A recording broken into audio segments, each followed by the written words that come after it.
Quelques chiffres d'abord. Le ministère des Affaires étrangères, c'est 3 milliards d'euros. Le budget consacré chaque année à l'action culturelle, universitaire et scientifique, c'est 200 millions d'euros, dont 60 millions d'euros pour les instituts français, soit l'équivalent du budget de l'Opéra de Paris. Un budget d'ailleurs en baisse de 10% chaque année. Le réseau culturel français, c'est 154 services de coopération et d'action culturelle des ambassades, c'est 144 instituts et environ 1000 alliances françaises dans le monde, dont environ 250 reçoivent une subvention.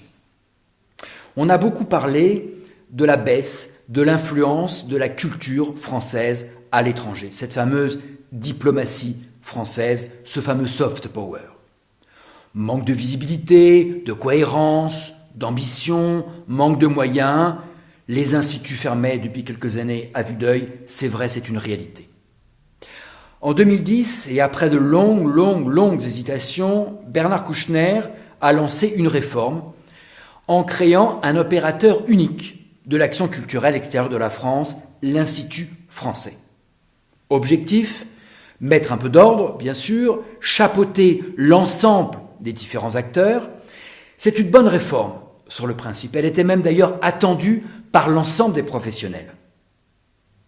Nouveau contrat d'objectifs, changement de logo, vous l'avez vu, projet pilote sur 13 pays. Seul problème, aujourd'hui, le financement trop faible. Si on ajoute tout l'ensemble des financements, il est à peine de 100 millions d'euros. À titre de comparaison, l'Institut Goethe, c'est 260 millions d'euros, dont 215 de l'État. Le British Council, c'est 600 millions d'euros, dont 200 millions d'euros de l'État.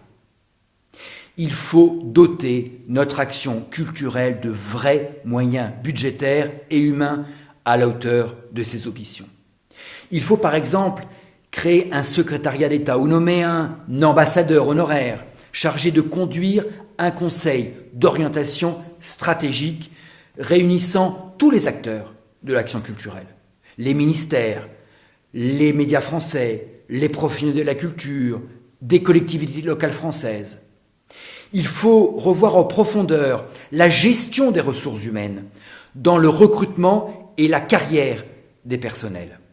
Transparence dans les nominations, fini les nominations de copinage, revaloriser la formation et les rémunérations des attachés et des directeurs culturels. Et il faut surtout augmenter la mission des directeurs et des attachés. 4 ans aujourd'hui, c'est trop peu. Un directeur a à peine le temps d'arriver qu'il faut déjà qu'il reparte. Je propose des contrats de 5 ans, renouvelables plusieurs fois, comme pour l'Institut Goethe. Enfin, sur l'action audiovisuelle extérieure française, qui a connu bien des dérapages médiatiques ces derniers temps, on se souvient de la bataille très médiatique entre Christine Ockrent et Arnaud Pouzillac. Mon positionnement est clair, c'est un peu technique, mais oui au rattachement de TV5 Monde à France Télévisions. Lançons d'ailleurs à cet effet plus de sous-titrage des films français dans les pays d'Europe, comme par exemple cela a été fait récemment en Pologne et avec grand succès.